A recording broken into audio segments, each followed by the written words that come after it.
Primeiro aspecto, eu penso que esta greve, se me perguntar uma opinião sobre esta greve e sobre as pessoas a quem esta greve tem impacto, que são normalmente os portugueses mais pobres, aqueles que não têm carro, que não têm facilidade em se deslocar e num período de Natal e Ano Novo pretendiam certamente visitar as famílias, eu não tenho dúvida de que é uma greve que tem um elemento socialmente criticável. Portanto, eu não contesto o direito à greve, mas não tenho dúvida nenhuma de que há aqui um elemento de egoísmo social, chamemos-lhe assim, no exercício do direito à greve, nestas circunstâncias, tendo em conta quem esse direito à greve afeta.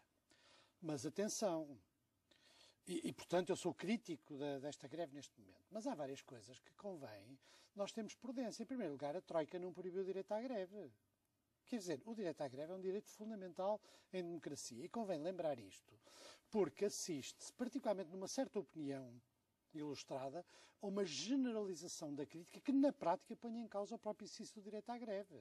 Não é o caso do Lobo Xavier, mas basta ver esta televisão, assim, que não é preciso mais longe, e outras, os comentadores e tudo, põem, no fundo, em causa a própria possibilidade, num período de crise económica, haver legitimidade para o direito à greve. Ora, exatamente num período de crise económica, e exatamente porque nesta sociedade nem toda a gente está no tabuleiro social na mesma posição, que a greve é um instrumento, em alguns casos, dos mais fracos. Isso é um aspecto. Portanto, isto é genérico. Segundo aspecto, é preciso ver que sindicatos são estes. O António já disse alguma coisa sobre isso. Isto foram os maquinistas por volta de 1978, com a clara indicação de que eram sindicatos apartidários e que não participavam do alinhamento tradicional do movimento sindical, ou seja, sindicatos foram criados contra a CGTP. E foram criados por quê? Qual é o poder destes sindicatos? É o caráter altamente especializado destas profissões. Os pilotos da TAP podem paralisar os aviões e não há muitos pilotos para os substituir, e os maquinistas paralisam os comboios. Portanto, não é preciso os ferroviários em geral, bastam os maquinistas para garantir o sucesso de uma greve. Portanto, convém não esquecer que este tipo de sindicalismo, assentes em profissões especializadas, que normalmente controlam o monopólio do exercício dessas profissões, de muitas maneiras, nem que seja porque é difícil aceder a essas profissões, resultaram de uma ofensiva clara contra a esquerda do movimento sindical vinda da direita. De facto, o CDS, por exemplo, teve um papel importante neste sindicato e o PSD teve também um papel na criação de alguns destes sindicatos que têm exatamente esta característica. Portanto, isto é para que as pessoas percebam que isto é um bocadinho mais complicado do que o que parece. Quanto aos motivos, a última coisa que eu diria é que estes motivos são atípicos. Quer dizer, trata-se de uma greve de solidariedade. Não há nada de mais típico do que uma greve. O direito à greve não se fez apenas para garantir reivindicações tipo salarial. A solidariedade, independentemente de nós considerarmos ser perverso, neste caso, este exemplo, o fazer greve para apoiar colegas que estão a ser perseguidos de um ponto de vista dos outros, por terem feito aquilo que eles provavelmente também desejariam fazer, ou por terem tido uma posição que eles reconhecem como sendo justa, independentemente dos considerandos legais, as greves de solidariedade são um elemento fundamental do movimento operário. Não há greves apenas por objetivos económicos, há greves por muitos objetivos que não são. O movimento sindical não se restringe apenas à conflitualidade económica. E desse ponto de vista, na TAP é a mesma coisa. Se nós formos para a Alemanha, em que os sindicatos, os mais importantes sindicatos, têm uma participação direta na gestão das empresas, há greves sobre assuntos que pareceriam impensáveis em Portugal. E, portanto, façam um processo de privatizações, é natural que haja greves associadas à partilha do bolo das privatizações. Terceiro aspecto. Convém também não entrar num discurso que penaliza os trabalhadores das empresas públicas ou das empresas que fazem parte do setor público pelos maus resultados dessas empresas. É evidente que há situações de privilégio, muitas das quais feitas também para tornear os aumentos salariais. O que se fez com muitas destas profissões foi, em vez de aumentar os salários, para não criar efeitos de contágio, o que é que se fez? Deu-lhes um conjunto de regalias que hoje parecem escandalosas à luz do conhecimento comum. Mas isto é um processo que muitas administrações utilizaram para não fazer aumentos diretos de salários. Portanto, aqui há uma responsabilidade nessas regalias, chamemos-lhe assim, há também uma responsabilidade das administrações. E há uma coisa que também, neste desequilíbrio em que nós estamos a entrar, e que é um desequilíbrio que afeta injustamente muitas pessoas, convém não nos deixarmos caminhar para um discurso em que a culpa dos resultados das empresas públicas, a culpa das empresas do Estado ou do setor empresarial do Estado são, em primeiro lugar, dos trabalhadores. Não são. São das administrações e são dos governos que tomaram quase todas as decisões estratégicas sobre estas empresas. E é por isso que eu também aqui discordo um pouco do que disse o Lobo Xavier quando se escandalizava pela hipótese do governo pressionar a administração. Mas que outra coisa é que fez o governo do que se não pressionar as administrações e ditar as administrações? Porque é que se pensa que esta administração, nos dias de hoje, com a subserviência que as administrações das empresas públicas têm em relação aos governos que estão em funções, está a fazer, mostrando-se intransigente, enquanto outras no passado se mostraram muito mais complacentes. Quando eram complacentes é porque tinham instruções, sabiam o que agradava ao governo. Não é nem sempre é preciso ter instruções diretas. Sabiam o que agradava ao governo. Sabiam o que agradava ao governo Sócrates a uma determinada altura. E hoje sabem o que agrada ao governo Passos Coelho. Portanto, é preciso ter cuidado com um discurso que é cada vez mais unilateral. É um discurso que fomenta a conflitualidade social. As pessoas deviam se preocupar sobre os caráteres inorgânicos da conflitualidade social, sobre a destruição, por exemplo, feitas nas secutes. Isso sim, isso é que é preocupante. E deviam ter um outro discurso, um outro entendimento, uma outra compreensão em relação ao funcionamento de instituições que fazem tanto parte do Estado Democrático como faz a Assembleia da República ou como faz o Governo. Porque o que é preocupante é que as pessoas sejam empurradas e o discurso público tem hoje uma agressividade em relação a estes setores que não tem em relação às parcerias público-privadas. A confiança, por exemplo, a manutenção da confiança faz-se sempre só com os bancos ou com a dívida ou com as parcerias público-privadas e, no entanto, o Estado acha-se legitimado para quebrar contratos de confiança com reformados, com trabalhadores, com sindicatos, porque algumas das razões destas greves têm a ver com a quebra de contratos mais ou menos implícitos, mas em alguns casos explícitos, que foram feitos no passado com os trabalhadores. Nós podemos dizer, esses contratos foram provavelmente lesivos e também, mas foram feitos.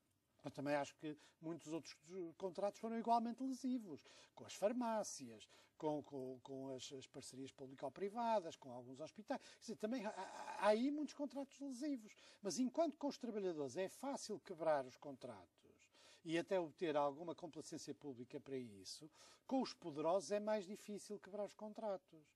E é por isso que isto é um fator de conflitualidade social, porque se as pessoas interiorizam que há uma desigualdade na administração da confiança e há uma desigualdade em relação aos mais pobres, aos que têm menos defesa, porque quer se queira, quer não, um maquinista da CP, por muitas regalias e privilégios que tem, ou um motorista da Carris, ou um piloto da TAP, é um caso um bocado excepcional, tem certamente menos defesa do que tem um administrador da CP que foi lá posto pelos partidos.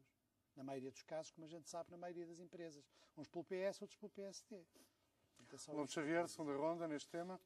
Não, quer dizer, não tenho muita coisa para acrescentar. Convém dizer que é muito agora difícil... a dar razão à parte final da intervenção do Lobo Xavier. Porque eu próprio faço um julgamento crítico desta greve. Eu não deixo de considerar que um sindicato que faz uma greve que atinge mais, no atual momento presente, as pessoas com mais necessidades, mais pobres, do que atinge a empresa, sequer, ou que atinge a administração, ou que atinge eventualmente o Estado que está por trás da empresa, do meu ponto de vista, deviam pensar 50 vezes antes de fazer. No entanto, também não posso aceitar que os motivos de solidariedade não sejam os mais fortes para fazer greves. É preciso ver que, se nós retirarmos os motivos de solidariedade, uma parte importante das greves nos países em que eles são comuns, os Estados Unidos, por exemplo, em que há trabalhadores que são presos, há piquetes que são presos. Ainda hoje, quer dizer, em que o movimento sindical se teve que se impor com extrema dificuldade face a uma repressão direta que em alguns casos, tinha a ver com a contratação de agentes provocadores. Portanto, esse movimento sindical, em cada país, a variabilidade dos motivos de greve é muito grande, mas um dos motivos centrais é, de facto, a solidariedade. A solidariedade é um motivo central. E para além disso, agora, eu por acaso estive a ler a lista dos serviços mínimos. A lista dos serviços mínimos é muito complicada em muitos aspectos, porque vamos admitir, eu também acho que o princípio da legalidade se deve impor e, portanto, acho que se devem aplicar os serviços mínimos. É preciso também ter em conta que, em alguns casos, há abuso dos serviços mínimos. Se for ver a lista dos serviços mínimos, algumas greves inclui coisas como transporte de gasolina para o aeroporto de Faro, transporte... Não, está bem. Não, desculpe lá, mas os serviços mínimos a greve é feita para afetar alguma coisa. Mas com certeza, é isso. A greve é feita... Está bem, mas muito bem, você diz, é feito por um mecanismo arbitral, de acordo. E ainda bem que é feito. Está bem, mas agora, depois, quando chegamos à discussão da contratação social, também é suposto que algumas medidas sejam arbitrais. E não são. Certo. Quer dizer, o problema é que há uma dissolução. Para mim, a questão nem é tanto esta greve. É uma dissolução unilateral das relações de confiança. Isso foi o que eu disse. E isso é um problema social para o próximo ano. Isso vai ser crucial. Depois é que eu acho que nós não nos podemos estar a agarrar a uma greve em concreto. Sim, pois, de acordo. E o argumento que a greve causa incómodos é um argumento perigosíssimo. Porque as greves, para terem efeito, efetivamente, causam incómodos. Não, e mais, causam incómodos, sobretudo, àqueles que mais carecem dos serviços que são afetados.